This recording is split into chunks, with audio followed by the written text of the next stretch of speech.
Kumapit na ang lahat dahil magpapakitang gilas na higanteng parol ng barangay San Nicolas, San Fernando, Pampanga. Ayon kay Kapitana Rosemary Kalimlim, tiwala umano siya na mas aangat ang kinang ng kanilang parol ngayong taon dahil sa natatanging husay at galing ng mga lantern maker ng barangay San Nicolas. Sinimulan daw ang pagbuo sa kanilang higanteng parol noong Setyembre na pinagtulungan ng 20 katao. Ramdam din daw ang bayanihan sa kanilang barangay dahil kusa nagboluntaryo ang mga kabataan ng San Nicolas na tumulong upang mabuo ang kanilang giant lantern. Ang kanilang parol ay binubuo daw ng mahigit 4,000 na kumukuti-kutitap na mga ilaw. Siniguro din niya na maraming makikitang bago ang mga manonood dahil labis nilang pinaganda ang kanilang higanteng parol.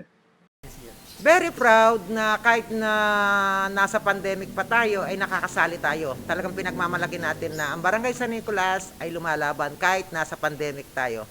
Asahan daw na mas magniningning ang ganda ng kanilang ipinagmamalaking giant lantern dahil sa natatanging tema nito. Ayon naman sa lantern maker ng Barangay San Nicolas na si Edmar David, iniaalay niya sa mga frontliners ang higanteng parol nila ngayong taon. Yung concept niya is yung pasasalamat bilang sa pandemic sa mga frontliners. Yun, magbibigay pugay tayo sa kanila na pasasalamat sa kanila.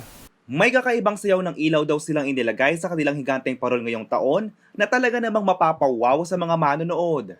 Huwag palampasin ang inihandang sorpresa ng Barangay San Nicolas sa nalalapit na Giant Lantern Festival 2021 sa December 16, live na papapanood sa CLTV 36. In-invite po namin kayo, manood po kayo sa December 16 na isa po ang Barangay San Nicolas na makikilahok sa Lantern Festival ng siyudad ng San Fernando. Kasama si Marian Lozano, JM Desus, CLTV News.